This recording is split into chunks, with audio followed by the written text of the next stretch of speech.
पहला प्रश्न। मेरे इस प्रश्न का उत्तर अवश्य दें, ऐसी प्रार्थना है। गुरु दर्शन को कैसे आऊं? जब शिष्य गुरु के पास जाए तो कैसे जाए? गुरु के पास शिष्य किस तरह रहे, क्या क्या करे और क्या क्या ना करे, पूछा है विष्णु चैतन्य ने।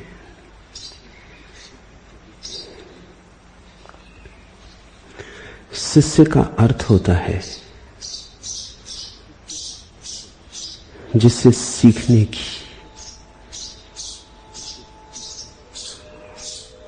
दुष्पूर आकांक्षा उत्पन्न हुई है, जिसके भीतर सीखने की प्यास जगी है। सीखने की प्यास साधारण नहीं होती, सिखाने का मन बड़ा साधारण है, सीखने की प्यास बड़ी असाधारण है।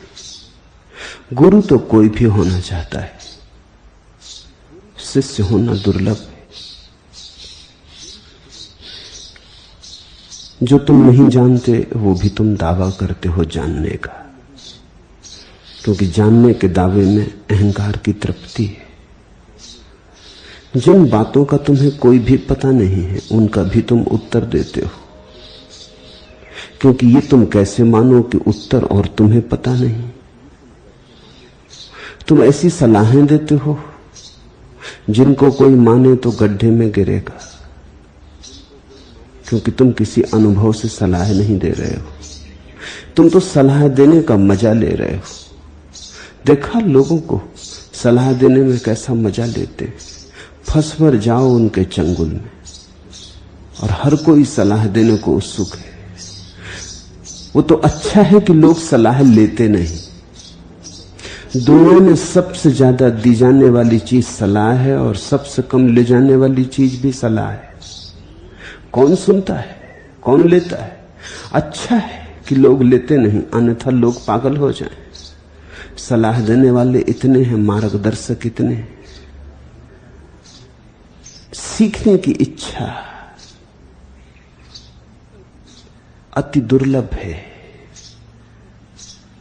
क्योंकि सीखने की इच्छा का अर्थ हुआ यह स्वीकार कि मुझे मालूम नहीं, यह स्वीकार कि मैं अज्ञानी हूं,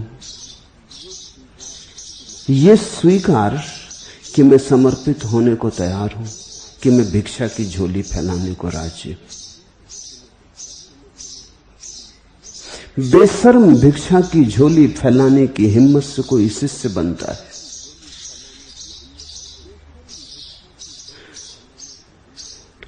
लाग लपेट, संकोच, शर्म सब छोड़कर कोई शिष्य बनता है। शिष्य बनने का अर्थ है कि मेरा सारा अतीत व्यर्थ था, गलत था, इसे मैं स्वीकार करता हूं। कल एक इटालियन युवती ने संन्यास लिया। वो केवल भूली भटकी 2-4 दिन के लिए यहां आ गई, घूमती रही पूरे देश में, गई बहुत आश्रमों में, बहुत सत्संगों में, भूली भटकी, किसी ने बता दिया तो यहां आ गई। आज ही उसे वापस लौटना है। वो कल बड़े हृदय से रोने लगी और उसने कहा कि मुझे बड़ी अड़चन में डाल दिया। पूछा मैंने, क्या अड़चन है? उसने कहा, अड़चन यह है कि ये 3 दिन संकट के हो गए, ना आती तो अच्छा था, क्योंकि इन 3 दिन ने मुझे बता दिया कि अब तक जो मैं जानती थी वो सब गलत है, और अब तक जो मैं ठीक सोचती थी ठीक है वो बिल्कुल ठीक नहीं, कुछ और ही ठीक है। अब तुमने मुझे मुश्किल में डाल दिया और मुझे लौट के आना पड़ेगा। अब मैं जा रही हूं सिर्फ आने के लिए। शिष्यत्व का जन्म हो गया। जिस क्षण तुम्हें पता लगता है कि मेरा सारा अतीत व्यर्थ था, कूड़ा करकट था, बहुत कठिन है ये स्वीकार करना, क्योंकि अतीत यानी तुम्हारा अहंकार। जो तुमने अब तक किया, सोचा, समझा, उसी पर तो तुम्हारा अहंकार खड़ा है। वो ठीक था तो अहंकार खड़ा हो सकता है, वो सब गलत था। जिस क्षण तुम्हें दिखाई पड़ता है कि मेरा अतीत सारा का सारा एक अंधेरी रात था, उस क्षण तुम शिष्य बनते हो। यहां यह भी ख्याल रख लेना, तुम ये मत सोचना कि हम शिष्य बन सकते हैं क्योंकि अतीत में कुछ बातें गलत थी वो हम मानते, कुछ बातें ठीक थी वो हम मानते। ऐसा होता ही नहीं। या तो तुम गलत होते हो या तुम ठीक होते हो। कुछ बातें ठीक और कुछ बातें गलत, ऐसा होता ही नहीं। ये जो सत्य की खोज है, यहां समझौते नहीं चलते। सत्य कोई समझौता नहीं है। अगर तुम ठीक थे तो ठीक थे, अगर गलत थे तो गलत थे। यह भी अहंकार की तरकीब है कि अहंकार कहता हां कुछ बातें हमारे जीवन में गलत रही, उनको ठीक कर लेंगे, ऐसे बाकी जीवन तो सब ठीक ही है। तो तुम्हारे जीवन में क्रांति कभी ना होगी, सुधार हो सकता है। और सुधार की आकांक्षा शिष्य की आकांक्षा नहीं। शिष्य की आकांक्षा तो महाक्रांति के लिए है। शिष्य तो कहता है कि मैं अपने पूरे अतीत से स्वयं को विच्छिन्न कर लेना चाहता हूं। मैं चाहता हूं कि फिर से मेरी शुरुआत हो। मैं चाहता हूं कि फिर काखागा से शुरुआत हो। मैं चाहता हूं कि फिर से मेरा जन्म हो। यही शिष्य की आकांक्षा है। एक जन्म हुआ था मां से, पिता से, अब मैं चाहता हूं सद्गुरु से जन्म हो। एक जन्म था शरीर का, अब मैं अपनी आत्मा का जन्म चाहता हूं। बड़ी हिम्मत चाहिए। यहां तक भी तुम राजी हो जाते हो। मेरे पास लोग आते हैं, वो कहते हैं हाँ हमारे जीवन में कुछ गलत बातें हैं, लेकिन सभी गलत नहीं है। इसे तुम फिर से सोच लो। अगर तुम गलत हो तो कुछ ठीक और कुछ गलत हो नहीं सकता। सभी गलत होगा, क्योंकि जो तुमसे निकला है, जो तुम्हारी मूर्छा से निकला है, वो संयोगवशात ठीक मालूम पड़े ठीक हो नहीं सकता। तुमने भला दान दिया हो, मगर तुम्हारे दान में भी लोभ होगा। अगर तुम लोभी हो तो तुम कहोगे लोभ तो बुरा है, लेकिन मैंने एक मंदिर बनाया, एक मस्जिद बनाई, एक गुरुद्वारा बनाया, ये तो बुरा नहीं हो सकता। लेकिन मैं तुमसे कहता हूं मंदिर बनाओ, मस्जिद बनाओ, गुरुद्वारा बनाओ, अगर तुम लोभी हो तो तुम्हारे मंदिर में भी लोभ ही होगा।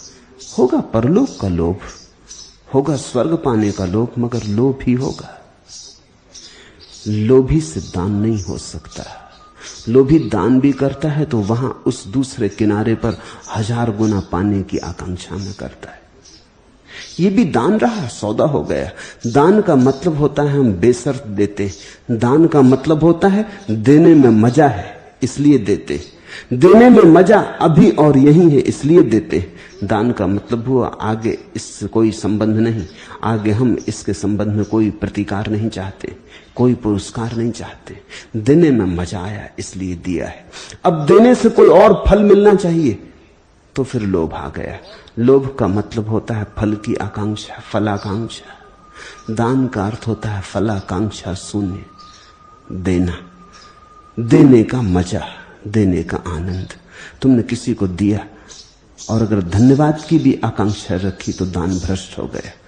तुमने अगर लौट के ये भी देखा कि इस आदमी ने शुक्रिया कहा या नहीं कहा,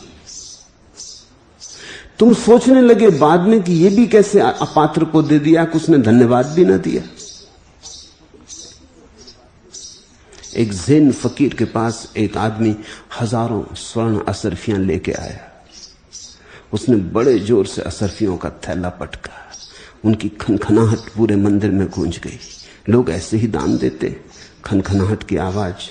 उस फकीर ने जोर से कहा कि झोला धीमे से नहीं रख सकते। वो आदमी थोड़ा हैरान हुआ क्योंकि वो करोड़पति था, उस गांव का सबसे धनपति था, और ये फकीर, और वो देने आया है। धन्यवाद के तो बात दूर रही है, उससे कहता झोला शांति से नहीं रख सकते। पर उसने कहा आप सुने महाराज, मैं लाखों रुपए लाया हूं आपको भेंट करने। उसने कहा ठीक, मगर उसने धन्यवाद भी न दिया। वो जरा धनपति बेचैन होने लगा। उसने कहा, महाराज कुछ तो कहें। उसने कहा, कुछ क्या कहना है, मुझको तुम धन्यवाद दो और जाओ। वो धनपति बोला, ये जरा सीमा के बाहर की बात हो गई। धन्यवाद मैं आपको दूं और जाऊं, मतलब? तो उन्होंने कहा, दान स्वीकार कर लिया है, इसकी दक्षिणा ना दोगे? तुम्हारा दान स्वीकार कर लिया इसलिए धन्यवाद ना करोगे? तुम्हारा दान इनकार भी किया जा सकता था, फिर क्या करते? तो या तो धन्यवाद दो या उठा लो झोला, जाओ अपने घर, फिर दोबारा इस तरफ मत आना। दान का अर्थ ही ये होता है। इसलिए तुमने देखा हिंदू दान देते हैं फिर दक्षिणा देते। दक्षिणा का मतलब है धन्यवाद कि आपने स्वीकार कर लिया। दान दक्षिणा के बिना अधूरा रह जाता।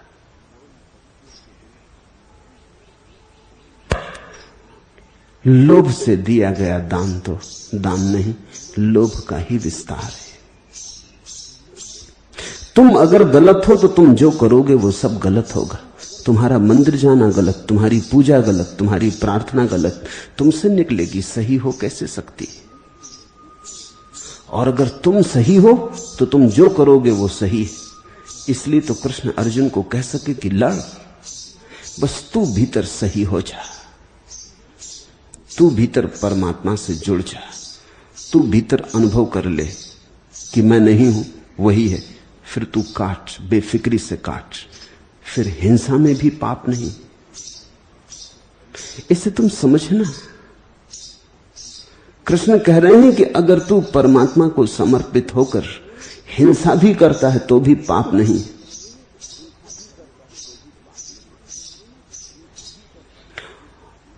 और अगर मैं तुमसे कह रहा हूं लोभ की आकांक्षा से तुम दान भी करते हो तो पाप है। तुम्हारी प्रार्थना में अगर मांग है तो पाप हो गया। तुम्हारी प्रार्थना अगर सिर्फ अहोभाव की अभिव्यक्ति है तो पुण्य हो गया। पूछा है गुरु दर्शन को कैसे आऊं? जब शिष्य गुरु के पास जाए तो कैसे जाए? गुरु के पास शिष्य किस तरह रहे, क्या क्या करे और क्या क्या ना करे? पहली बात, आंतरिक शिष्यता को जन्म दे। जो मैं कह रहा हूं उसे सुन के सीख लेना, उसका ज्ञान बना लेना, उससे स्मृति को परिपुष्ट कर लेना शिष्यता नहीं है। विद्यार्थी हो तुम, शिष्य नहीं। तो विद्यार्थी और शिष्य का भेद समझ लो। विद्यार्थी विद्या का अर्जन करता है, जो कहा जाता है उसे संयोजित करके रखता है, उसकी मंजूसा बनाता है, उसको कंठस्थ करता है, जानकारी इकट्ठी करता है, उसकी बुद्धि ज्यादा संपन्न हो जाती, उसकी स्मृति ज्यादा भरी पूरी हो जाती। वो हर प्रश्न के उत्तर भीतर इकट्ठे करता जाता, वो संग्राहक है। जैसे कोई धन इकट्ठा करता है ऐसे वो ज्ञान इकट्ठा करता है। ये विद्यार्थी। शिष्य विद्यार्थी नहीं है, शिष्य आत्मार्थी है, शिष्य सत्यार्थी है। उसको इससे कोई आकांक्षा नहीं है कि स्मृति बहुत पुष्ट हो जाए, जानकारी का बहुत अंबार लग जाए। नहीं, इससे उसे प्रयोजन नहीं। वो चाहता है उसकी आत्मा प्रकट हो जाए। जानकारी रहे ना रहे, कोरा हो जाऊं फिक्र नहीं, मेरी आत्मा विकसित हो जाए। अंग्रेजी में दो शब्द हैं, बीइंग और नॉलेज, आत्मा और ज्ञान। विद्यार्थी की आकांक्षा नॉलेज ज्ञान की, शिष्य की आकांक्षा बीइंग की, आत्मा की। मैं और गहन हो जाऊं, और विराट हो जाऊं, और विस्तीर्ण हो जाऊं, मेरी सीमाएं टूटे, मैं आकाश में उड़ूं, विराट और विभु में मेरा प्रवेश हो जाए। जान लूं परमात्मा के संबंध में तो विद्यार्थी, कैसे परमात्मा हो जाऊं, कैसे उसमें डूब जाऊं, कैसे उसमें पक जाऊं और खो जाऊं, कैसे ये मेरी छोटी सी कलकल करती सरिता उसके सागर में तिरोहित हो जाए। तो विद्यार्थी तो कुछ लेने आता है, शिष्य कुछ खोने आता है। विद्यार्थी तो कूड़ा करकट इकट्ठा करके पोटरी बांध के चल देता है, शिष्य जाते वक्त पाएगा कि बचा ही नहीं। पोटली बांधनी तो दूर, जो आया था वो भी गया, खाली होकर लौटेगा शिष्य, विद्यार्थी भर के लौटेगा। विद्यार्थी दुनिया के बाजार में बेचने योग्य कुछ ले जाएगा, कमाएगा, शिष्य बिल्कुल शून्य होकर लौटेगा। शून्यता की तैयारी शिष्यत्व है, बड़ी कठिन है। रहीम का वचन है, अब रहीम मुश्किल पड़ी, गाढ़े दो काम, सांचे तो जग नहीं, झूठे मिले न राम। अब रहीम मुश्किल पड़ी, अब बड़ी झंझट में पड़े रहीम। गाढ़े दो काम, अब तो दोनों काम मुश्किल हो गए। सांचे तो जग नहीं, अगर सत्य की खोज करो तो बाजार खोता है, अगर सत्य की खोज करो तो संसार खोता है। सांचे तो जग नहीं, झूठे मिले न राम, और अगर झूठ से चलो तो परमात्मा की कोई उपलब्धि नहीं होती। अब रहीम मुश्किल पड़ी, शिष्य ऐसी ही मुश्किल में पड़ जाता है। अब रहीम मुश्किल पड़ी, गाढ़े दो काम।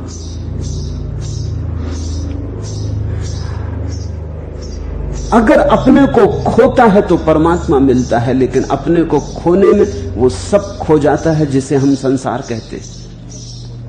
अपने को खोता है तो सत्य मिलता है, लेकिन अपने को खोने में वो सब खो जाता है जिसके कारण हम सत्य को खोजने निकले थे। अब रहीम मुश्किल पड़ी। जब तुम पहली दफा सत्य की खोज करने निकलते हो तो इसीलिए कि सत्य भी तुम्हारी मुट्ठी में हो। जब तुम परमात्मा की खोज करने निकलते हो तो इसीलिए कि और सब तो पा लिया, आप परमात्मा को भी पालें, ये चुनौती भी खाली न रह जाए। सुना है मैंने, महावीर गुजरते थे एक गांव से, उस नगर का महाअधिपति सम्राट उनके दर्शन को आया। प्रसेनजित उसका नाम था। उस सम्राट ने कहा, प्रभु सब है मेरे पास, मगर इधर आपने एक अड़चन कर दी, ध्यान ध्यान ध्यान। इससे मन में एक बेचैनी रहती। सब है मेरे पास, ये ध्यान भर की कमी अखरती। इसके कारण ऐसा लगता है कि कुछ कम है। ये ध्यान मुझे चाहिए।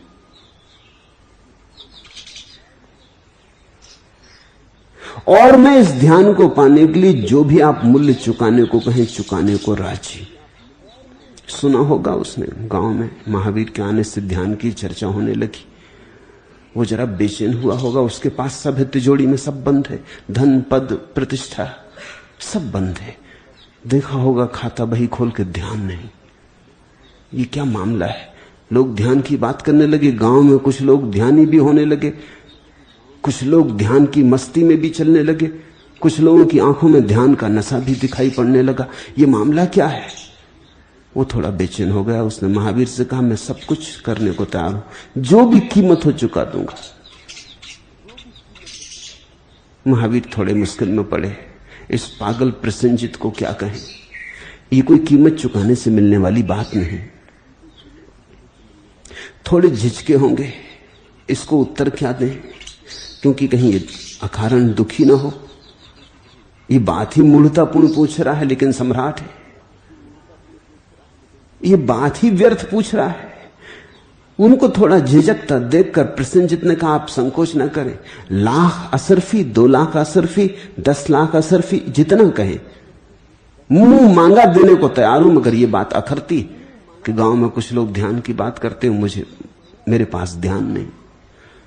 महावीर को मजाक सूझी। उन्होंने कहा, ऐसा करो, तुम्हारे गांव में एक गरीब आदमी है, उसको ध्यान उपलब्ध हो गया, तुम उसी से खरीद लो। उसने कहा, ये आपने ठीक कहा, मैं अभी जाता।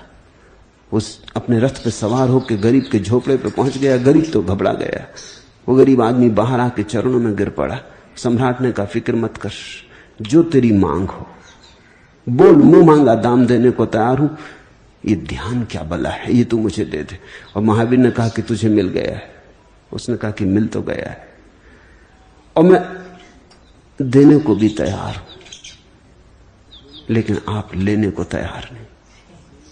सम्राट ने कहा, पागल हो, उसकी बातें कर रहा है? मैं जो भी मूल्य चुकाना हो चुकाने को तैयार हूं, तू कहता लेने को तैयार नहीं। उसने कहा, इसलिए तो मैं कहता हूं आप लेने को तैयार नहीं। आप ध्यान को भी कोई संपदा समझ रहे हैं। ये कोई वस्तु है जो मैं दे दूं, जिसका हस्तांतरण कर दूं? इसके लिए तो तुम्हें रूपांतरित होना पड़ेगा। ये मूल्य से नहीं मिलेगी। इसके लिए तो तुम्हें पूरा आत्मविसर्जन करना होगा। इसके लिए तो तुम जैसे हो वैसे न रहोगे। तुम्हारे भीतर एक नई चैतन्य, एक नई ऊर्जा का जन्म होगा तो मिलेगी। तुम मुझसे प्राण मांगो, मैं प्राण दे दूं, मगर ध्यान मत मांगो, क्योंकि ध्यान में कैसे दूं? प्राण मांगो, देने को तैयार हूं, अभी यहीं छुरा मारूं, मर जाऊं, तुम्हारे लिए सब निछावर कर दूं। तुम सम्राट हो, इस गांव के मालिक हो, मैं गरीब आदमी सदा तुम्हारी सेवा में रहा हूं। प्राण ले लो तो तैयार हूं, लेकिन ध्यान कैसे दूं? प्राणों में छुरी भुक जाए तो प्राण चले जाते, ध्यान में छुरी भोंकने का भी उपाय नहीं। इसलिए तो कृष्ण कहते हैं, नैनम छिदंती शस्त्राणि, उसे शस्त्र भी नहीं छेद पाते, उसे आग भी नहीं जला पाती। उस अवस्था की खोज में जब तुम निकलते हो शुरू में, तो तुम्हें ठीक ठीक पता भी नहीं होता तुम क्या खोजने निकले हो। तुम तो उसको भी ऐसे ही खोजने निकलते हो जैसे तुम और चीजों को खोजने निकलते हो। वो भी एक महत्वाकांक्षा होती। वो तो धीरे धीरे गुरु के सत्संग में तुम्हें अनुभव होगा कि ये तो महत्वाकांक्षा छोड़ने से मिलेगा ध्यान, महत्वाकांक्षा का हिस्सा नहीं हो सकता। आते तुम किसी और कारण से हो, लेकिन आने के बाद धीरे धीरे धीरे धीरे तुम्हें पता चलता है कि तुम्हारा आने का कारण ही गलत था। अब रहीम मुश्किल पड़ी, गाढ़े दो काम, सांचे तो जग नहीं, झूठे मिले न राम। शिष्य ऐसी दुविधा में पड़ जाता है। इधर पुकारता है गुरु, दूर शिखरों की पुकार, अनंत का आकर्षण, थोड़ी थोड़ी झलकें भी मिलनी शुरू हो जाती, थोड़े थोड़े रस बूंद भी बरसने लगती, थोड़ी थोड़ी बरखा भी होती। और उधर संसार और जन्मों जन्मों का वासनाओं का बल और जोर, पुकारती हुई काम वासना, पुकारता हुआ अहंकार, वे सब चीखते पुकारते हैं कि कहां चले। अब रहीम मुश्किल पड़ी, गाढ़े दो काम, और शिष्य बीच में झूल जाता। तो तुम मुझसे पूछते हो कि गुरु दर्शन को कैसे आऊं? गुरु दर्शन को आने का एक ही अर्थ होता है, अपने को मिटाने की तैयारी। गुरु को देखना चर्म चक्षुओं की बात नहीं। मेरे पास जब कोई शिष्य आता है तब वो ऐसी आंखें लेके आता है कि मैं उसे दिखाई पड़ता हूं। जब कोई विद्यार्थी आता तब वो दूसरे ढंग की आंखें लेके आता है, उसे मैं दिखाई नहीं पड़ता। उसे भी दिखाई पड़ता हूं लेकिन उसकी आंखों के अनुकूल। कोई मित्र आता है सहानुभूति से, प्रेम से समझने, उसे कुछ और दिखाई पड़ता हूं। कोई शत्रु आता है विवाद लिए मन में, शास्त्रार्थ लिए मन में, उसे कुछ और दिखाई पड़ता हूं। तुम्हारी आंख पर निर्भर है। अगर तुम शिष्य की भांति आना चाहते हो तो शून्य की भांति आना सीखो। जब मेरे पास आओ तो अपने को बाहर ही छोड़ आना। अगर तुम अपने को लेकर मेरे पास आए तो तुम ही तुमको दिखाई पड़ते रहोगे, तुम मुझे न देख पाओगे, मैं तुम्हारी ओट में पड़ जाऊंगा।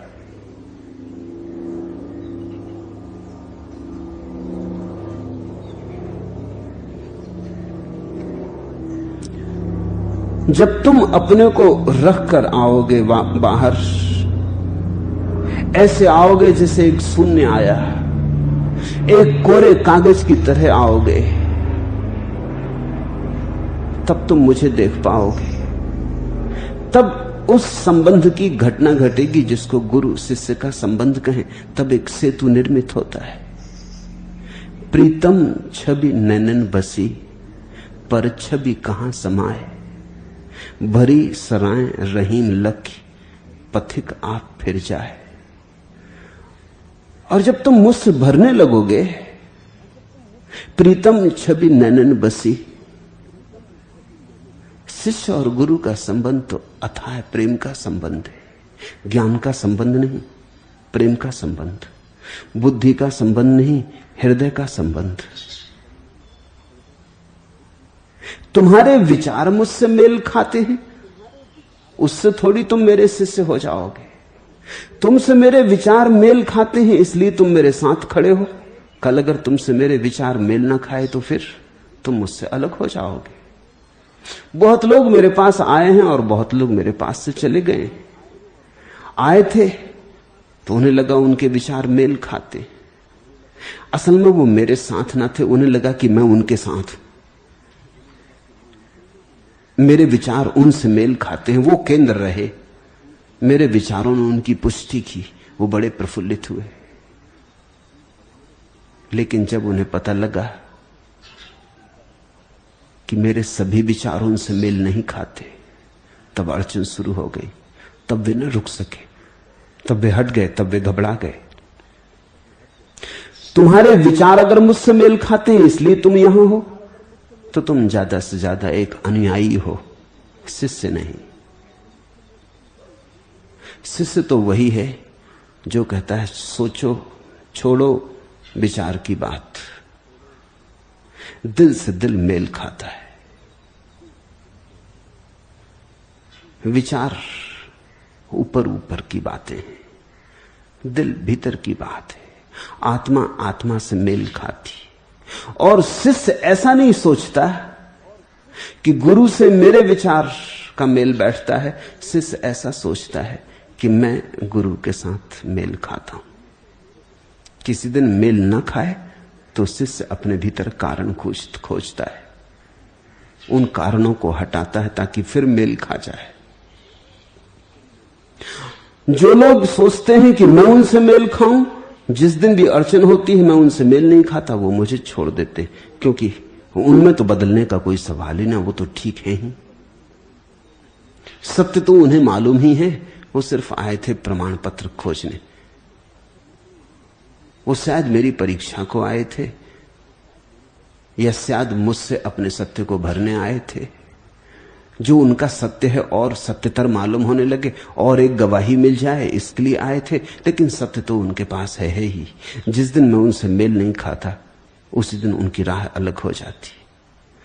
शिष्य का जोड़ कुछ ऐसा है कि उसकी राह फिर अलग नहीं होती। प्रीतम छवि नैनन बसी, पर छवि कहां समाए।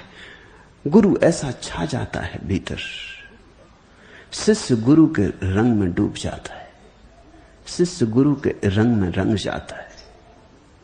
शिष्य बचता ही नहीं, गुरु ही उससे बोलने लगता, गुरु ही उसमें नाचने लगता, गुरु ही उसमें गुनगुनाने लगता। धीरे धीरे शिष्य तो खो ही जाता है, गुरु की ही एक प्रति छवि निर्मित हो जाती, एक और गुरु की प्रतिमा खड़ी हो गई। भरी सराय रहीम लखी, पथिक आप फिर जाए। और जब सराय भरी हो तो पथिक वापस लौट जाते हैं। जब तुम्हारा हृदय गुरु से भरा हो तो बहुत से पथिक वापस लौट जाएंगे, जिनकी तुमने लाख लाख बार उपाय किया था हटाने का और न हटा पाए थे, क्योंकि सराय खाली थी। जिन्हें तुमने बहुत बार सोचा था किस तरह छुटकारा हो, क्रोध से, काम से, लोभ से कैसे छुटकारा हो, और नहीं हो पाता था। जब तुम भीतर भर जाते हो गुरु से, अचानक तुम पाते हो बहुत सी बातें जो छूटती नहीं थी, छूट गई, बिना चेष्टा के छूट गई, गिर गई। भरी सराय रहीम लखी, पथिक आप फिर जाए। गुरु के पास होने का अर्थ है मृत्यु के पास होना। मरने की तैयारी चाहिए।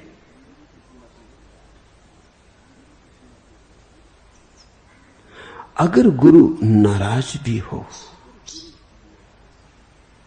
तो भी शिष्य जानता है गुरु नाराज तो नहीं हो सकता, ऐसा तो असंभव है। तो ये भी कोई उपाय होगा। गुरुजीएफ ऐसा करता था, अपने शिष्यों पर कभी इस तरह पागल होकर नाराज हो जाता था, अकारण, कोई कारण भी समझ में नहीं आता था। बहुत से लोग तो उससे हट जाते थे,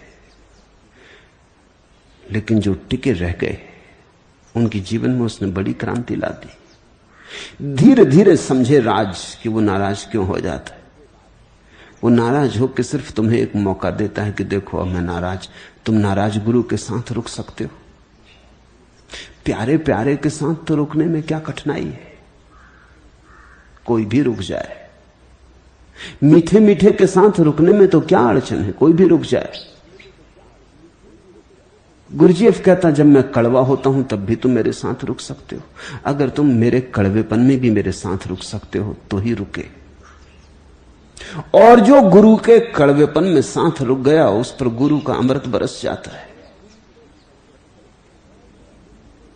गुरु के पास होना एक सतत साधना है।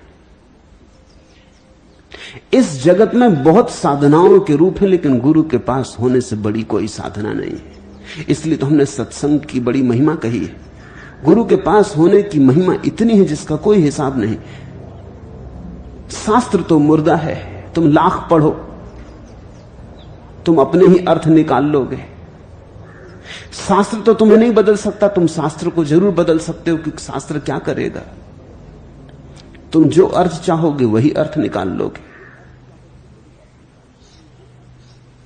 तुम्हारा अर्थ तुम शास्त्र के ऊपर छाप दोगे, तुम्हारी व्याख्या शास्त्र पर सवार हो जाएगी।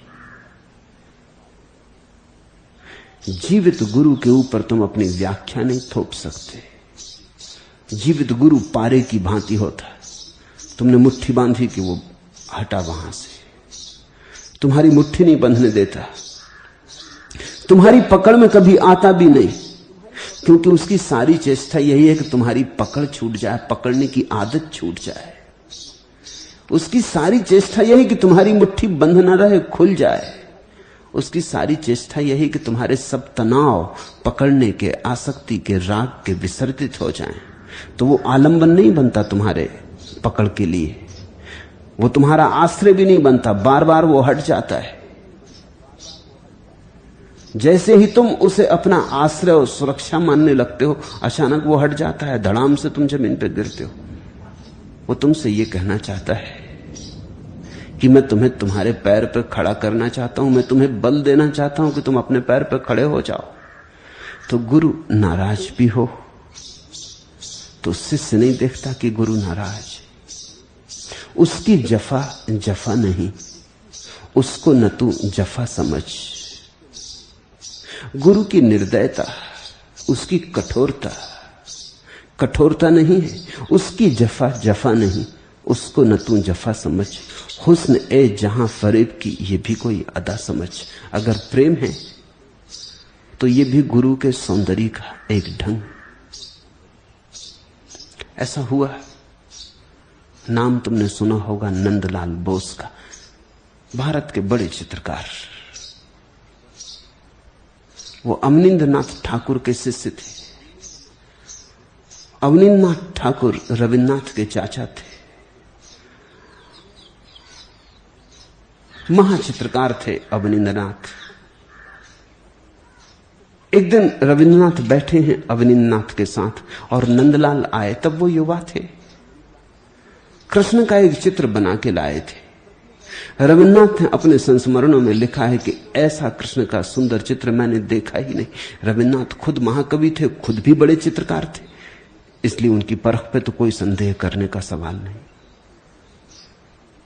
उन्होंने लिखा है कि मैं मंत्रमुग्ध हो गया, लेकिन मैं बड़ा चौंका अवनींद्रनाथ ने चित्र को एक नजर देखा और बाहर फेंक दिया, दरवाजे के बाहर, और नंदलाल से कहा कि इसको तुम दिखाने योग्य समझते हो? तुमसे अच्छे तो बंगाल के पटिए जो कृष्णाष्टमी पे 2-2 पैसे के कृष्ण के चित्र बना के बेचते हैं, वो बेहतर बना लेते। जाओ पटियों से सीखो। ये तो बड़ी कठोर बात थी, ये तो बड़ी निर्दय बात थी। ये तो रविन्द्रनाथ को भी लगा कि रोक दूं अपने चाचा को और कहूंगी जरा जाती हो रही, सीमा के बाहर हुआ जा रहा है मामला। मैंने ऐसा सुंदर चित्र नहीं देखा किसी का बनाया हुआ। रविन्द्रनाथ ने लिखा है, मैं तो ये भी कहने को तैयार था कि आपने भी कृष्ण के चित्र बनाए, मगर इसका मुकाबला नहीं। अवनींद्रनाथ के चित्र भी फीके हैं, ये रविन्द्रनाथ कहना चाहते थे, मगर गुरु शिष्य के बीच बोलना तो उचित नहीं। वो जाने, उनका डंग जाने, वो चुपचाप बैठे रहे अपने को संभाल के। नंदलाल ने पैर छुए, बाहर चला गया। 3 साल तक नंदलाल का कोई पता ना चला। अवनींद्रनाथ बड़ी चिंता से उसकी प्रतीक्षा करते, खबरें भी भेजी, लोगों को भी कहा कहां गया, क्या हुआ। रविन्द्रनाथ अनेक बार उनसे कहे भी कि जाती थी।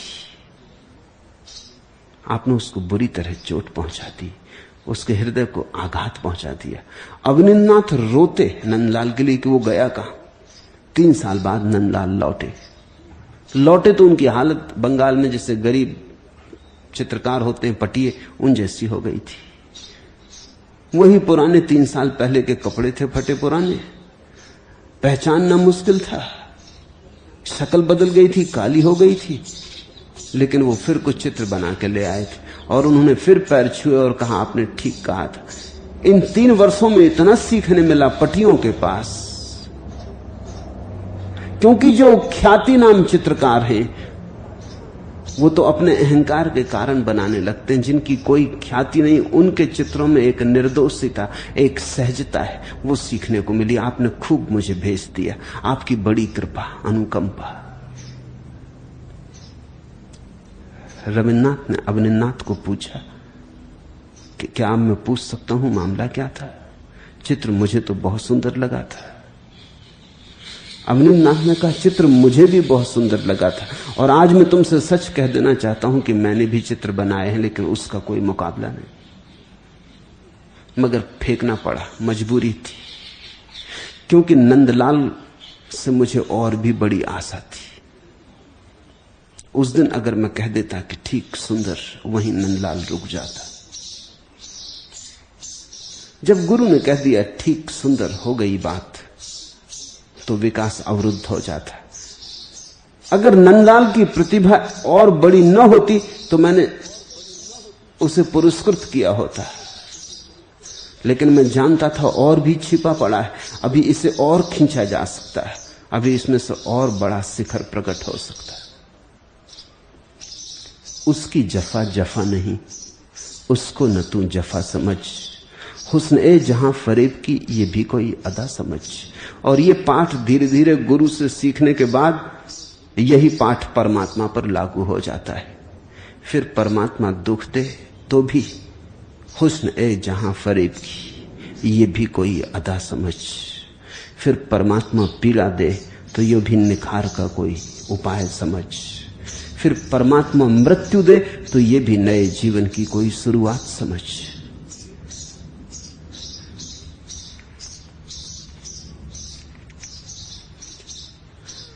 गुरु के पास जैसा घटे उसे हंस हंस के स्वीकार कर लेने की कला शिष्यत्व है। बेमन से, उदास होके, जबरदस्ती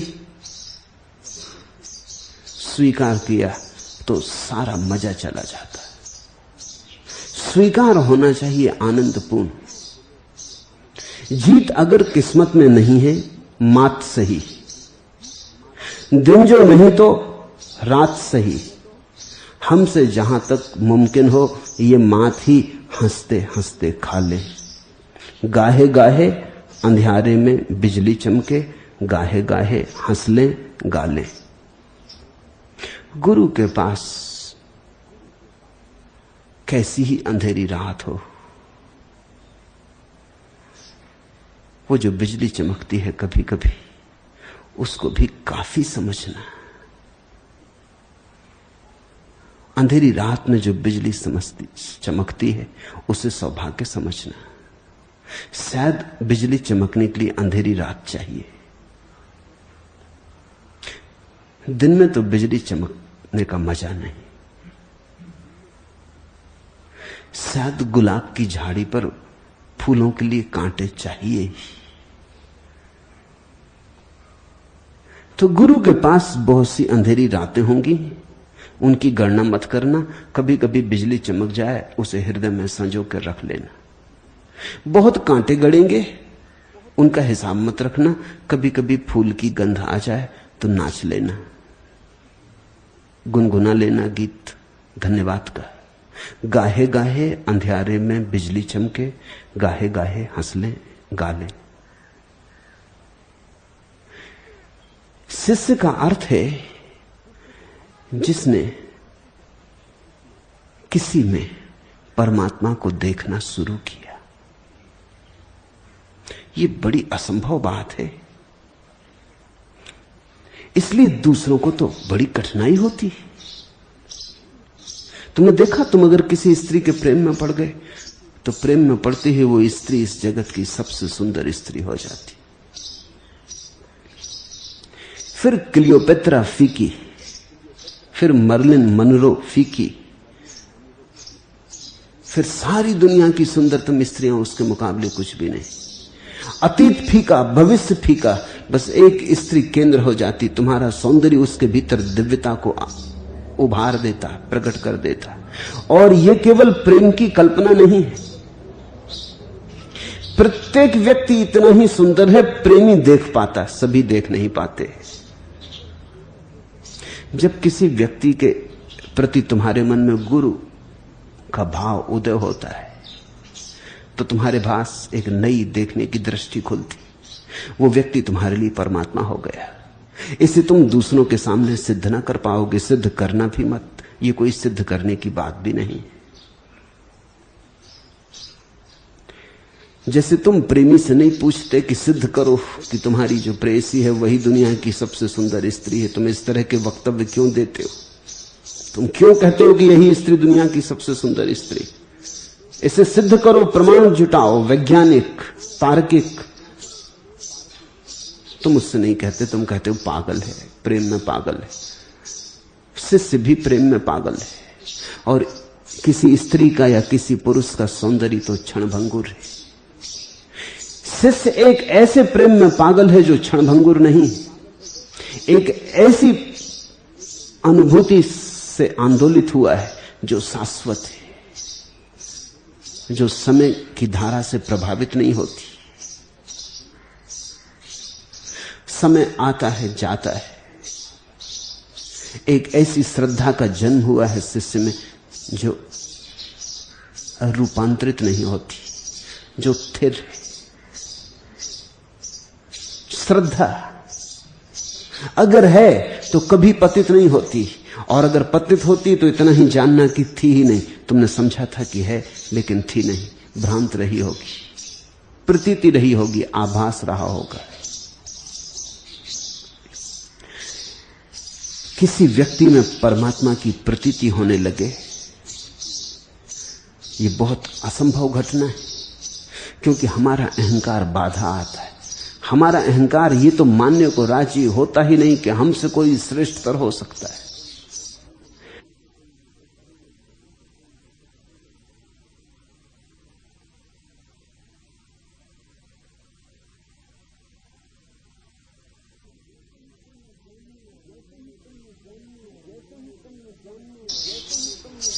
जैसे ही तुम ये जानने और मानने में उतरने लगते हो कि हमसे कोई श्रेष्ठतर है, हमसे कोई महानतर है, हमसे कोई विभु और प्रभु है, हमसे कोई ऊपर है, वैसे ही तुम्हारा अहंकार विसर्जित होने लगता है। और जिस दिन तुम्हारा अहंकार विसर्जित हो जाता है, एक दिन तुमने जिस परमात्मा को गुरु में देखा था, उसी परमात्मा को एक दिन तुम अपने में भी देख पाते हो।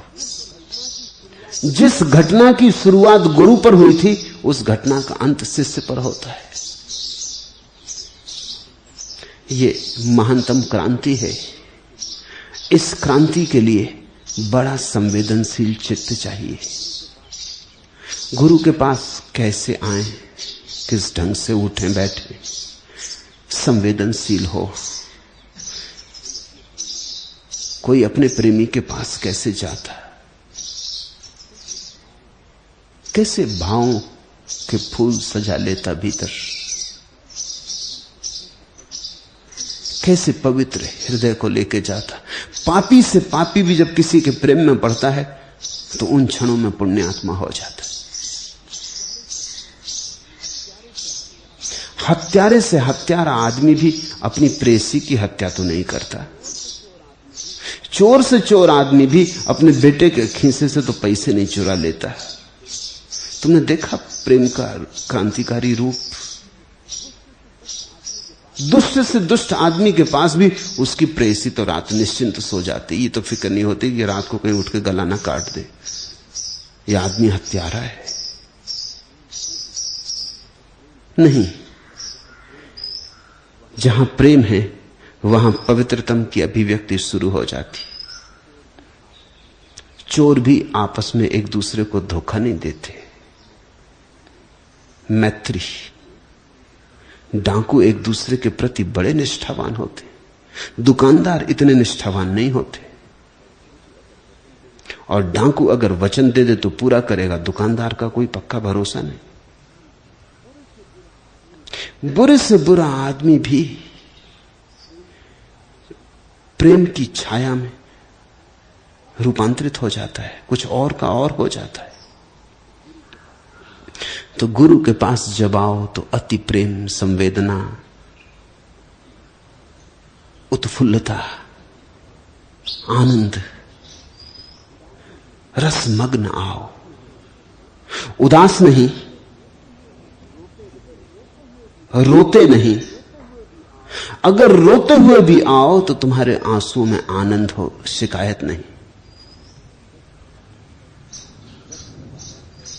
डब डबाया है जो आंसू यह मेरी आंखों में, इसको तेरे किसी एहसान की दरकार नहीं।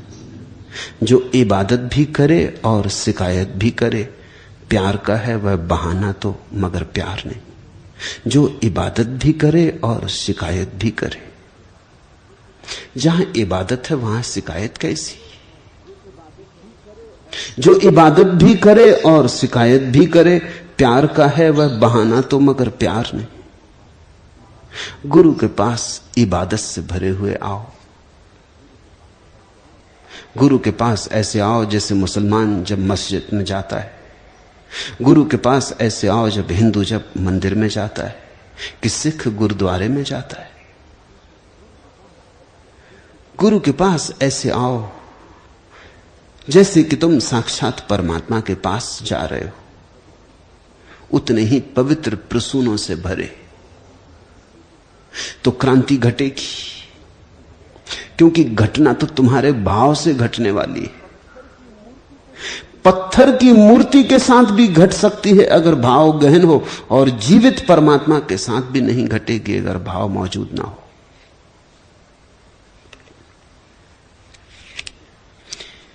गुरु के पास होना सुखद ही सुखद नहीं है, ये मैं जानता हूं, क्योंकि बहुत कुछ तुम्हें तोड़ना पड़ता है, तोड़ने में पीड़ा होती। तुम्हें मिटाना पड़ता, मिटाने में दर्द होता। तुम्हें निखारना पड़ता, तुम्हें जलाना पड़ता, आग से गुजारना पड़ता। ये सब सुखद स्थितियां नहीं। लेकिन शिष्य एक परम आशा से भरा होता कि ये विध्वंस निर्माण के मार्ग पर है, कि ये मिटाना बनाने की तैयारी है। जैसे हम एक पुराने मकान को गिराते तो भी हम प्रफुल्लित होते हैं, क्योंकि नए मकान को बनाने के लिए जगह तैयार कर रहे हैं। जब तुम पुराने मकान को गिराने लगते हो तो तुम रोते थोड़ी, तुम प्रसन्न होते हो कि चलो घड़ी आ गई, नए बनाने की सुविधा हो गई। कोई दूसरा तुम्हारे मकान को आके तोड़ने लगे तो तुम प्रसन्न ना होगे, क्योंकि तुम तब सिर्फ विध्वंस ही देखोगे। दोनों हालतों में घटना तो एक ही है, मकान तोड़ा जा रहा है। बनने वाली बात तो भविष्य की है, बने न बने, कल आए ना आए, कल सूरज निकले न निकले, किसको पता है। आज संभावना दिखती, कल संभावना न रह जाए, किसको पता है। टूटने की बात तो दोनों में एक सी है, लेकिन एक में तुम दुखी हो, एक में तुम प्रसन्न हो, एक में तुम्हारा हृदय उत्साह से भरा, एक में तुम मुर्दे की तरह खड़े हो। सब निर्भर करता है इस बात पर कि विध्वंस सृजन के लिए हो रहा या सिर्फ विध्वंस के लिए हो रहा। गुरु के पास बहुत कुछ टूटेगा, बहुत कुछ क्या, सब कुछ टूटेगा। तुम फिर से बिखेर के बनाए जाओगे, तुम्हें खंड खंड किया जाएगा ताकि फिर से तुम्हारे संगीत को जमाया जा सके। तुम्हारी वीणा अस्त व्यस्त है, तार उल्टे सीधे कसे, इसलिए जहां संगीत पैदा होना चाहिए वहां केवल संताप पैदा हो रहा है। जहां आनंद का जन्म हो वहां सिर्फ नरक निर्मित हो रहा है। तुम्हारी दशा अति विकृत है। सोने में बहुत मिट्टी मिल गई है, बहुत कूड़ा करकट मिल गया है। जन्मों जन्मों तक सोना मिट्टी कूड़ा करकट में पड़ा रहा है। आग से गुजारना पड़ेगा। आग में वही जल जाएगा जो तुम नहीं हो, वही बचेगा जो तुम हो। शुद्ध कुंदन, शुद्ध स्वर्ण होकर तुम निकलोगे, लेकिन आग से गुजरना पीड़ा तो है ही। जख्म ए जिगर जो मुंद मिल गम में नहीं हुआ न हो, दर्द की इंतहा को तू शौक की इब्तदा समझ। घाव एकदम से न भरे न भरे, जख्म ए जिगर जो मुंद मिल गम में नहीं हुआ न हो। जख्म एकदम से न भरे न भरे, घाव तत्क्षण भर भी नहीं सकता। दर्द की इंतहा को तू शौक की इब्तदा समझ। और पीड़ा की चरम सीमा भी आ जाए तो तू ये याद रखना कि पीड़ा की चरम सीमा प्रेम की शुरुआत है। दर्द की इंतहा को तू शौक की इब्तदा समझ।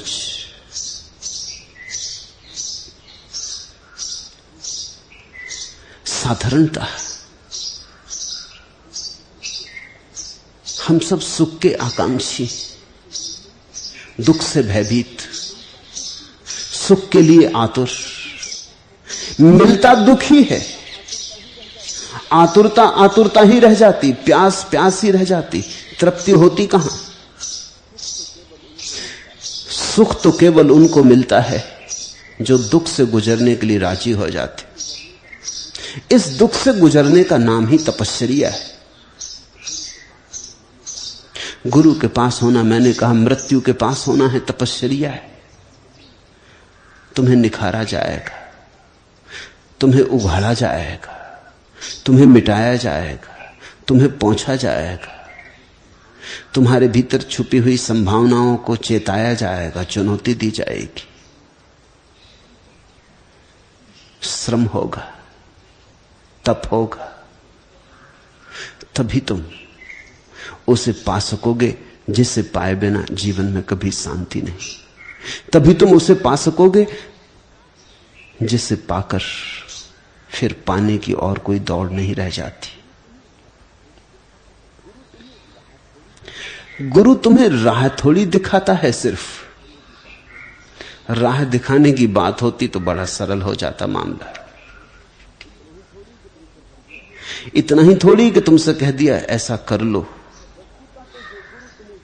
वस्तुतः तो जो गुरु तुम्हें सिर्फ राह दिखाता रहे कि ऐसा कर लो, वो बातचीत कर रहा है।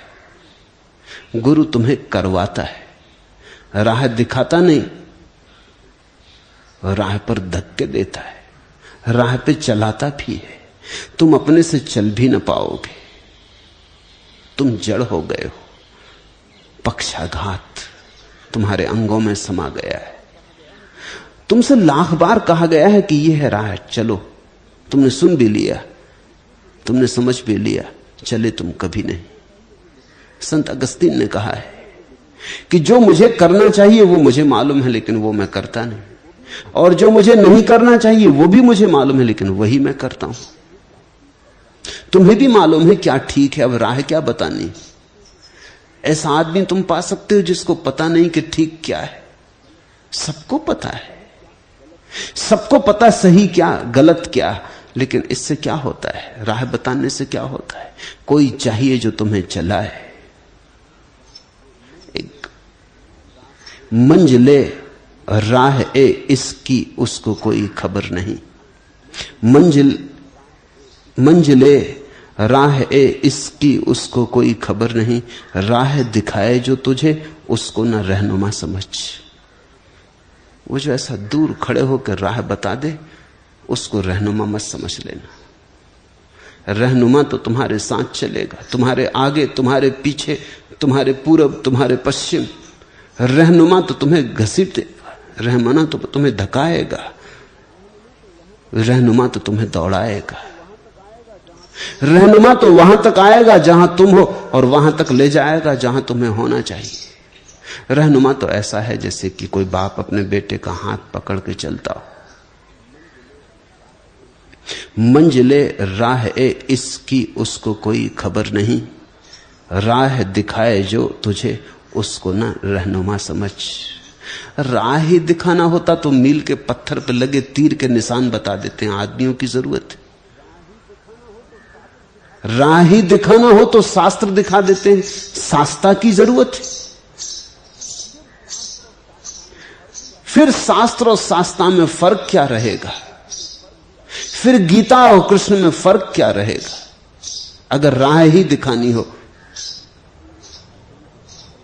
कृष्ण ने अर्जुन को राह ही थोड़ी दिखाई, बड़ा संघर्ष किया। अर्जुन को खींच खींच के निकाला बाहर उसके अंधियारे से, जगाया उसकी नींद से, हिलाया डुलाया। कई तरफ अर्जुन ने भागने की कोशिश की, सब तरफ से द्वार दरवाजे बंद किए, भागने न दिया। खूब प्रश्न उठाए, खूब संदेह किए, उन सब की तृप्ति की। अंततः ऐसी हालत में ला दिया जहां सिवाय कृष्ण को मानने के और कृष्ण के साथ चलने के कोई उपाय न रहा।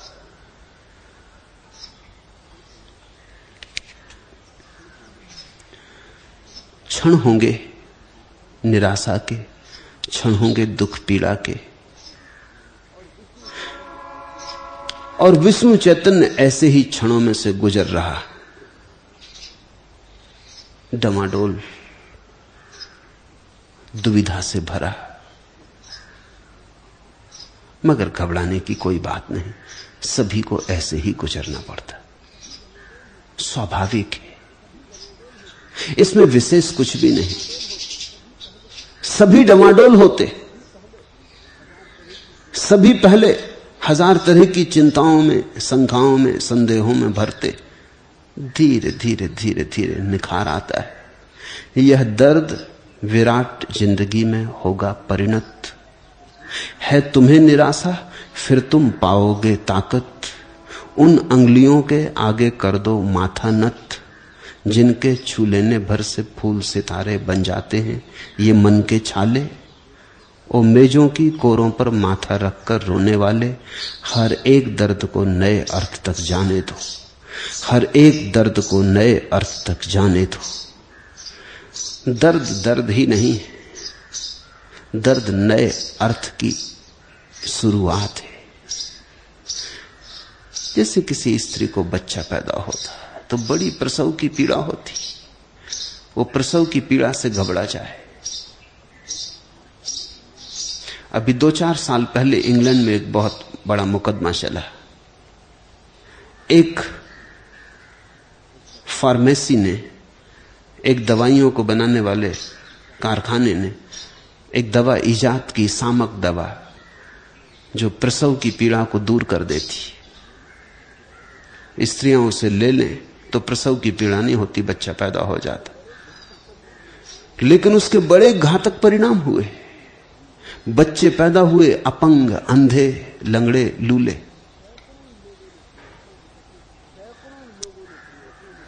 सैकड़ों लोगों ने प्रयोग किया और अब सैकड़ों मुकदमे चल रहे हैं उस फार्मेसी पर कि उन्होंने उनके बच्चों की हालत खराब कर दी।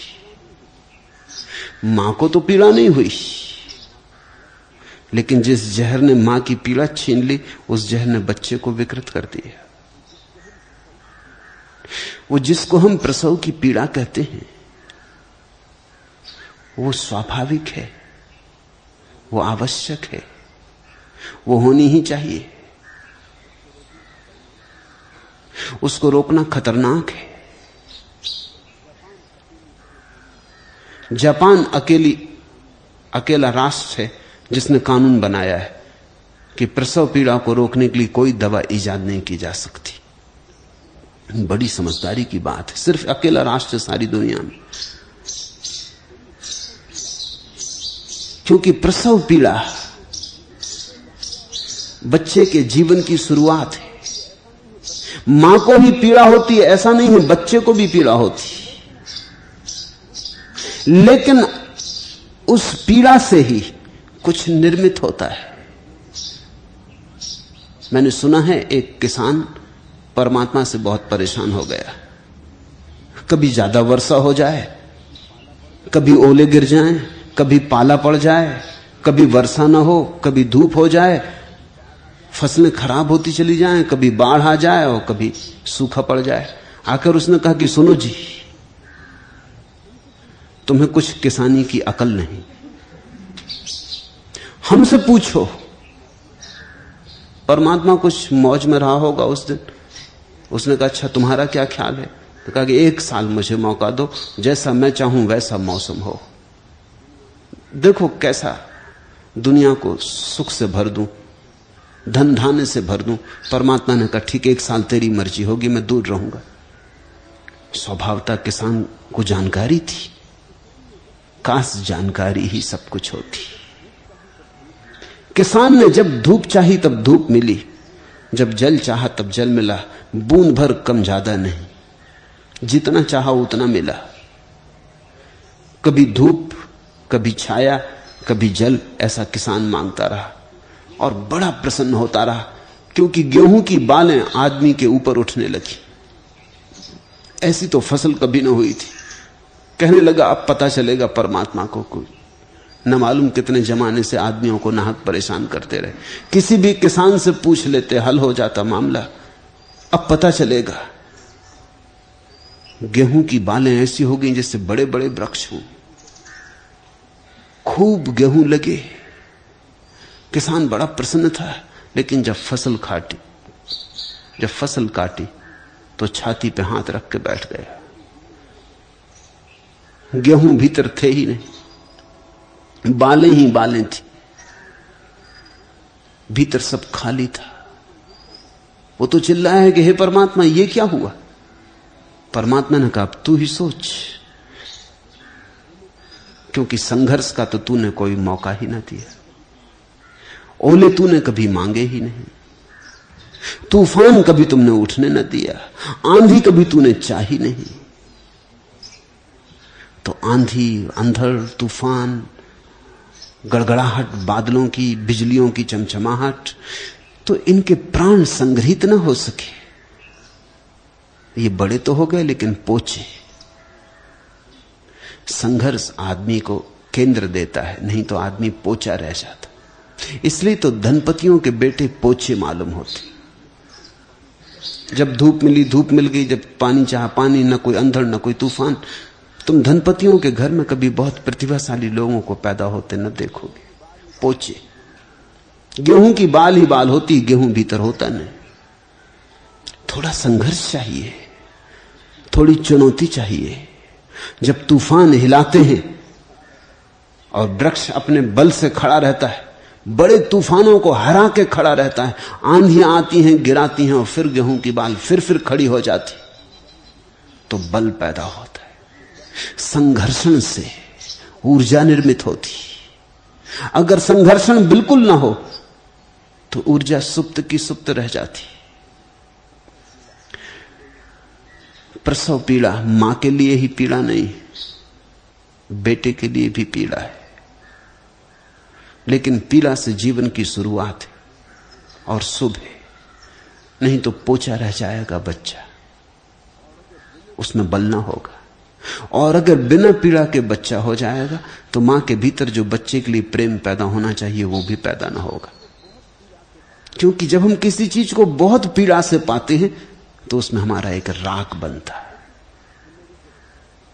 तुम सोचो, हिलरी जब चढ़ के पहुंचा हिमालय पर तो उसे जो मजा आया वो तुम हेलीकॉप्टर से जाके उतर जाओ तो थोड़ी आएगा। उसमें सारी क्या है? हेलीकॉप्टर भी उतार दे सकता है, क्या अड़चन है? मगर तब बात खो गई। तुमने श्रम ना किया, तुमने पीड़ा ना उठाई, तो तुम पुरस्कार कैसे पाओगे? यही गणित बहुत से लोगों के जीवन को खराब किए। मंजिल से भी ज्यादा मूल्यवान मार्ग है। अगर तुम मंजिल पे तत्क्षण पहुंचा दिए जाओ तो आनंद न घटेगा। वो मार्ग का संघर्षण, वो मार्ग की पीड़ाएं, वो इंतजारी के दिन, वो प्रतीक्षा की रातें, वो आंसू, वो सब सम्मिलित है, तब कहीं अंततः आनंद घटता है। हर एक दर्द को नए अर्थ तक जाने दो। तो विष्णु चैतन्य, दर्द है मुझे पता है, आने में भी तुम मेरे पास डरते हो वो भी मुझे पता है। घबराओ मत, आओ, अपने को बाहर छोड़ के आओ। बैठो मेरे पास एक शून्य कोरी किताब की तरह, ताकि मैं कुछ लिख सकूं तुम पर। लिखे लिखाए मत आओ, गुदे गुदाए मत आओ, अन्यथा मैं क्या लिखूंगा? तुम मुझे लिखने का थोड़ा मौका दो। खाली आओ ताकि मैं तुम में उंडेलूं अपने को और भर दूं तुम्हें। शास्त्रों से भरे मत आओ। शास्त्र तो मैं तुम्हारे भीतर पैदा करने को तैयार हूं, तुम्हें शास्त्र लेके आने की जरूरत नहीं। तुम सिद्धांतों तर्कों के जाल में मत पड़ो। तुम आओ चुप, तुम आओ हृदयपूर्वक, भाव से भरे। मुझे एक मौका दो ताकि तुम्हें निखारूं, तुम्हारी प्रतिमा गढ़ूं।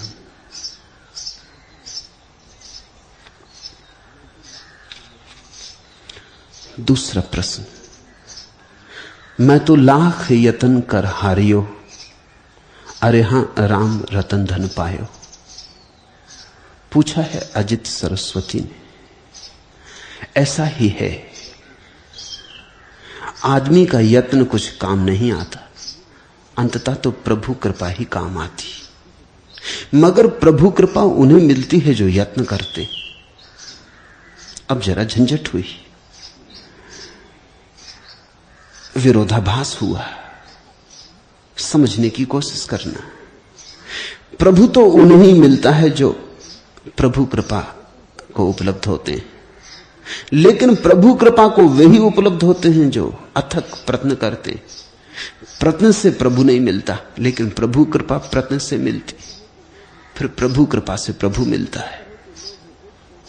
तो दुनिया में दो तरह के लोग हैं। एक तो हैं वे जो कहते हैं हम अपने प्रयत्न से ही पाके रहेंगे, हम तुझसे प्रसाद नहीं मांगते। ये बड़े अहंकारी लोग हैं। ये कहते हैं हम तो खुद ही पाके रहेंगे, हम मांगेंगे नहीं, हम मांगने वालों में नहीं, हम भिखमंगे नहीं, हम तो छीन झपट के लेंगे।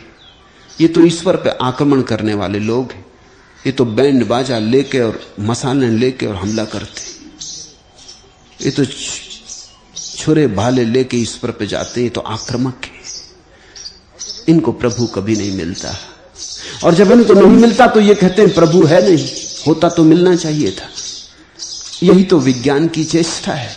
विज्ञान आक्रामक है, बलात्कारी है, जबरदस्ती जीवन के रहस्य को खोल देना चाहता है, जैसे कोई किसी फूल की कली को जबरदस्ती खोल दे। सब खो जाता है उस जबरदस्ती खोलने में, फूल का सौंदर्य ही नष्ट हो जाता है। ये जीवन का रहस्य जब अपने से खुलता है, जब तुम प्रतीक्षा करते हो, मौन प्रार्थना करते हो, शांत भाव से बैठते हो और प्रभु को एक मौका देते हो कि खुले। तुम जल्दबाजी नहीं करते, तुम आग्रह नहीं करते, तुम कहते नहीं कि बहुत देर हो गई, मैं कितना यत्न कर चुका, अब खुलो। तुम कोई शर्त नहीं बांधते, तुम कोई सौदा नहीं करते। तुम कहते जब तुम्हारी मर्जी हो खुलना, मैं राजी हूं, मैं तैयार हूं। तुम मुझे पाओगे मौजूद, इस जन्म में, इस जन्म में, अगले जन्म में, अगले जन्म में। जल्दी मुझे कुछ नहीं। तो एक तो वे लोग हैं जो आक्रमण करते हैं, वे तो कभी नहीं पाते। फिर दूसरे और अति पर दूसरे लोग हैं, वो कहते हैं जब प्रयत्न से मिलता ही नहीं तो क्या करना, जब मिलेगा मिल जाएगा। वो कुछ करते ही नहीं, वो खाली बैठे रहते, वो प्रतीक्षा तक नहीं करते। वो कहते हैं जब करने से कुछ होता ही नहीं, भाग्य का मामला है, जब होना होगा होगा, जब उसकी कृपा होगी होगी। उसकी बिना आज्ञा के तो पत्ता भी नहीं हिलता, वो कहते।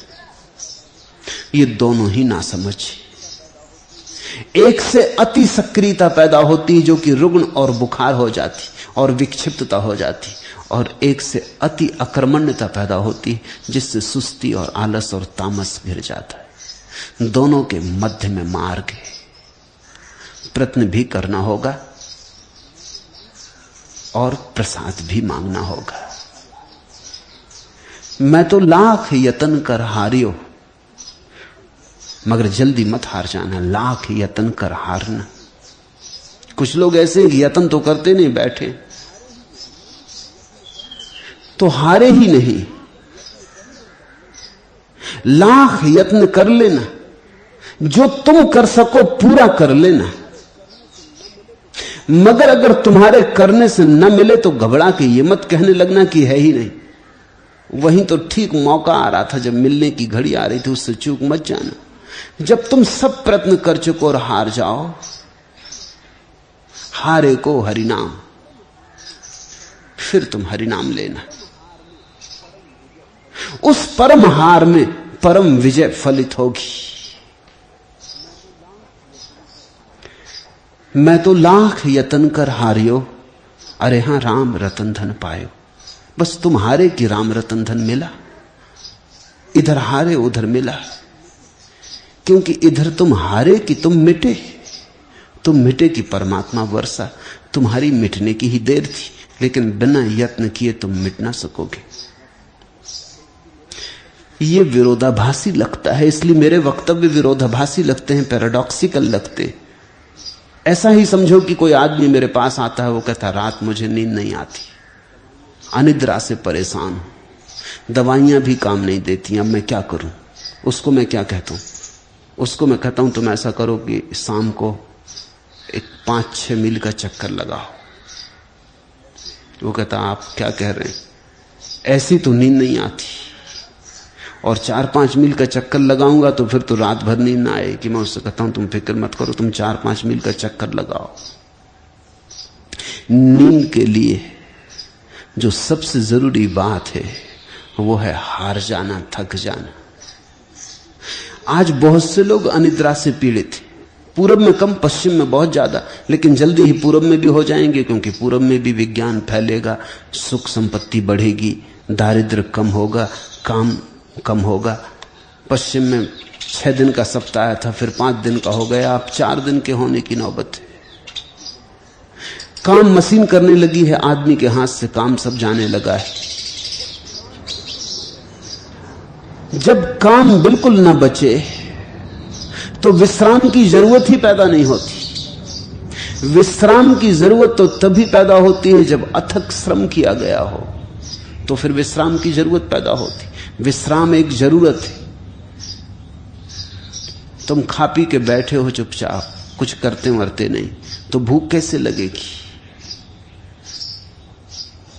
अब तुम पाचक दवाइयां ले रहे हो, फिर एपेटाइजर ले रहे हो कि भूख लग जाए किसी तरह, और असली बात कर ही नहीं रहे कि तुम वैसे बैठे हो, कुछ हिलो डिलो, चलो फिरो, भोजन पचे, शरीर में श्रम हो तो भूख लगे, श्रम हो तो विश्राम की जरूरत पैदा होती। जो आदमी दिन भर श्रम करता राज मजे से सो जाता है। सम्राटों को भरोसे नहीं आता जब वो भिखमंगों को सड़क पर सोया देखते, ये बड़ा चमत्कार मालूम होता है, क्योंकि वो अपने सुंदरतम गद्दों में, वातानुकूलित स्थानों में, सब तरह की सुख सुविधा के बीच भी रात भर करवटें बदलते, और एक सज्जन है कि वो सड़क के किनारे पड़े हैं, ना कोई तकिया है ना कोई बिस्तर है, झाड़ के नीचे पड़े हैं, झाड़ की जड़ को ही उन्होंने अपना तकिया बना लिया है और ऐसे सो रहे हैं, घुर्रा रहे हैं। भर दोपहरी में पूरा रास्ता चल रहा है और तुम्हें राह के किनारे भिकमंगे सोए मिल जाएंगे, स्टेशन पे पोर्टर सोया हुआ मिल जाएगा, ट्रेनें आ रही हैं जा रही हैं, वो मजे से प्लेटफॉर्म पे सोया हुआ है। तो कुछ है कि सारी सुविधा जुटा ली है और नींद नहीं आती, उनको लगता है बड़ा अजीब सा मामला है। कुछ भी अजीब नहीं, जीवन का गणित समझ में नहीं आया। विश्राम के लिए श्रम चाहिए, जीत के लिए हार चाहिए, प्रसाद के लिए प्रयत्न चाहिए। तो तुम अपनी तरफ से तो जब लाख यत्न कर लोगे तभी वो घड़ी आती जहां तुम कहते हो अब मेरे किए कुछ भी नहीं होता प्रभु, अब जो मैं कर सकता था कर चुका। लेकिन तुम हकदार तभी हो जब तुम कह सको कि जो मैं कर सकता था कर चुका, मैंने कुछ उठाना छोड़ा। ऐसी कोई बात मैंने नहीं छोड़ी है जो मैं कर सकता था और मैंने न की हो, अब मेरे किए नहीं होता, अब तुम संभालो। तो तत्क्षण संभाल लिए जाते हो। अरे हां, राम रतन धन पायो। ऐसी घटना घटती है, रहे शौक से अब हटा चाहता हूं, कशिश हुस्न की देखना चाहता हूं, अब मैं इसके मार्ग से हटना चाहता हूं और देखना चाहता हूं कि सौंदर्य का आकर्षण कितना है। रहे शौक से अब हटा चाहता हूं, अब मैं प्रेम के मार्ग से हटता हूं। कशिश हुस्न की देखना चाहता हूं, अब मैं देखना चाहता हूं कि परमात्मा का आकर्षण कितना। मैं हटूं और तुम खींचो। अब तक मैं खींचता था, तुम्हारा पता ना चलता था। अभी मैं दौड़ता था और तुम मिलते ना थे, अब मैं रुकता हूं। रहे शौक से अब हटा चाहता हूं, कशिश हुस्न की देखना चाहता हूं, अब तुम्हीं पे छोड़ता हूं। अब देखे, अब तुम मुझे ढूंढो। मैंने बहुत ढूंढा, सब मैंने उपाय कर लिए, अब तुम मुझे ढूंढो। अरे हां, राम रतन धन पायो। और जिस दिन तुम हार के बैठ जाते हो, अचानक तुम पाते हो वो सामने खड़ा है। वो सदा से खड़ा था, तुम अपने खोजने की धुन में लगे थे। तुम्हारी धुन इतनी ज्यादा थी कि उसे देख ना पाते थे। तुम्हारी धुन के कारण ही अवरोध पड़ रहा था। इसलिए तो अष्टावक्र कहते अनुष्ठान बाधा है। लेकिन इससे तुम यह मत समझ लेना कि अनुष्ठान करना नहीं, अनुष्ठान तो करना ही होगा, लाख जतन तो करने ही होंगे। जब तुम लाख जतन करके हार जाते हो तो उसका एक जतन पर्याप्त हो जाता है उसकी तरफ से। मगर तुमने अर्जित कर लिया, तुम प्रसाद के योग हुए। तुम मुफ्त में नहीं पाते परमात्मा को, तुमने अपने जीवन को समर्पित किया। तुमने सब तरह से अपने जीवन को यज्ञ बनाया।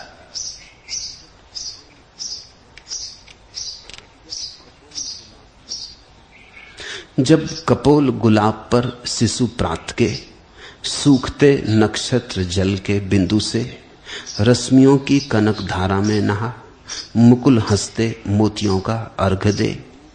विहग सावक से जिस दिन मूक पड़े थे स्वप्न नीड़ में प्राण, अपरिचित थी विस्मृति की रात, नहीं देखा था स्वर्ण विहान। रश्मि बन तुम आए चुपचाप, सिखाने अपने मधु में गान। अचानक दीवे पलकें खोल, हृदय में वेद व्यथा का बाण, हुए फिर पल में अंतर्धान। ऐसा बहुत बार होगा। तुम्हारे प्रयत्नों से तुम हारोगे, क्षण भर को हार के तुम बैठोगे। अचानक किरण उतरेगी, अचानक नहा जाओगे उस किरण में। अचानक गीत तुम्हें घेर लेगा, अचानक तुम पाओगे किसी और लोक में पहुंच गए। अचानक तुम पाओगे लग गए पंख, उड़ने लगे आकाश में, पृथ्वी के ना रहे आकाश के हो गए। फिर वापस, फिर पाओगे वहीं के वहीं। रश्मि बन तुम आए चुपचाप, सिखाने अपने मधुमेह गान, अचानक दीवे पलकें खोल, हृदय में वेद व्यथा का बाण, हुए फिर पल में अंतर्धान। नींद में सपना बन अज्ञात, गुदगुदा जाते हो जब प्राण, ज्ञात होता हंसने का मर्म, तभी तो पाती हूं यह जान, प्रथम छूकर किरणों की छां, मुस्कुराती कलियां क्यों प्रात। समीरण का छूकर चल छोर, लौटते क्यों हंस हंस कर पात। एक बार तुम्हें प्रभु का संस्पर्श हो जाए तो तुम भी समझ पाओगे। नींद में सपना बन अज्ञात, गुदगुदा जाते हो जब प्राण, ज्ञात होता हंसने का मर्म, तभी तो पाती हूं यह जान, प्रथम छूकर किरणों की छाएं, मुस्कुराती कलियां क्यों प्रात। सुबह सूरज की किरण को छूकर फूल क्यों मुस्कुराने लगते, क्यों अचानक सारी पृथ्वी एक नए आलोक, एक नई ऊर्जा, एक नए प्रवाह से भर जाती जीवन के, क्यों सब तरफ जागरण छा जाता। प्रथम छूकर किरणों की छाएं, मुस्कुराती कलियां क्यों प्रात। समीरण का छूकर चल छोर, लौटते क्यों हंस हंस कर पात। और जब पत्तों से खेलने लगता समीरण, तो पत्ते क्यों मुस्कुराने लगते, क्यों प्रसन्न होने लगते। जब प्रभु की किरण तुम्हें छुएगी तभी तुम जान पाओगे ये प्रकृति में जो उत्सव चल रहा है क्या है। ये चारों तरफ जो महोत्सव तुम्हें घेरे है ये क्या है। ये जो अहिर्निश ओंकार का नाद हो रहा चारों तरफ, तुम्हें तभी सुनाई पड़ेगा। लेकिन उसके पहले श्रम तो करना है,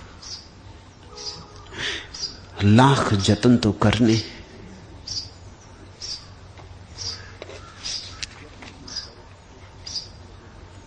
यत्न तुम करो, प्रभु प्रतीक्षा करता। जैसे ही तुम्हारे यत्न का पात्र पूरा हो जाता, प्रसाद बरसता है।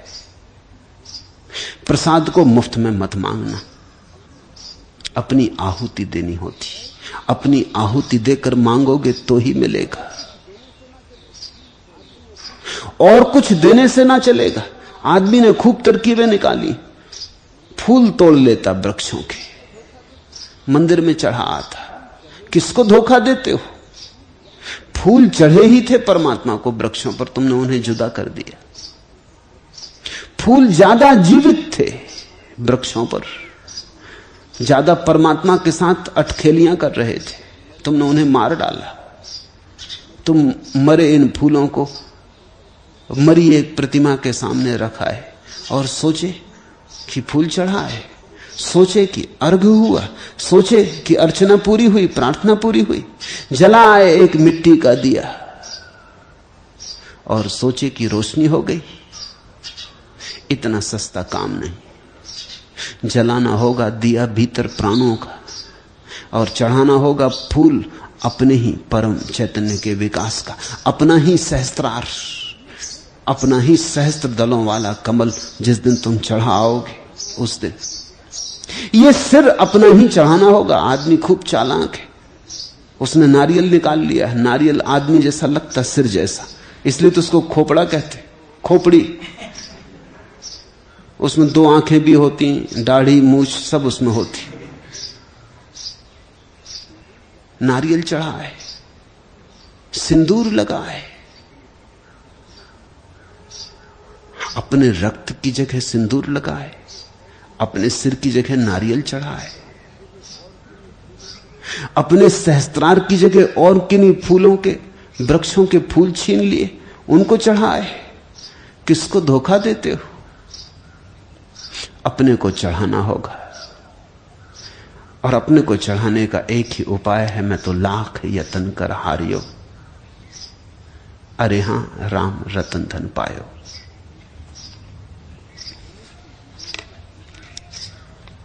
आखिरी प्रश्न। जनक के जीवन में एक अपूर्व प्रसंग है। भूमि से प्राप्त सीता और सीता के आसपास जन्मी रामलीला का। कृपा करके रामलीला को आज हमें समझाएं।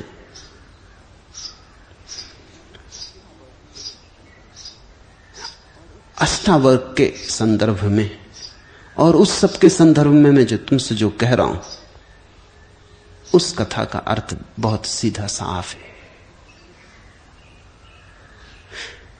सीता है पृथ्वी, राम है आकाश। उन दोनों का मिलन ही रामलीला है, पृथ्वी और आकाश का मिलन। और रामलीला प्रत्येक के भीतर घट रही है। तुम्हारी देह सीता है, तुम्हारी आत्मा राम। तुम्हारे भीतर दोनों का मिलन हुआ है, पृथ्वी और आकाश का, मर्त्य का और अमृत का। तुम्हारे भीतर दोनों का मिलन हुआ है। और उस सब में जो भी घट रहा है सभी रामलीला है।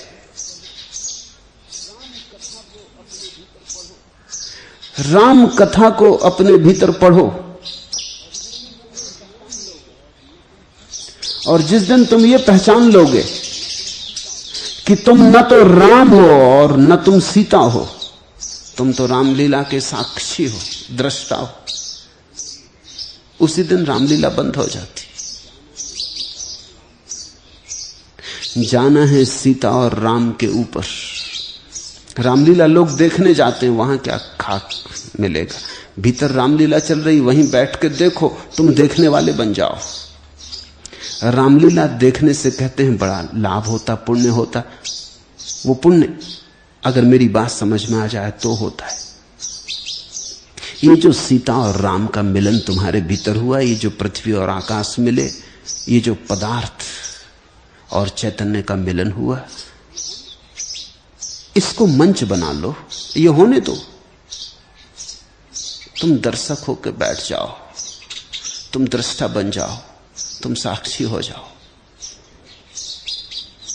जैसे ही तुम साक्षी हुए, तुम लीला के पार हो गए।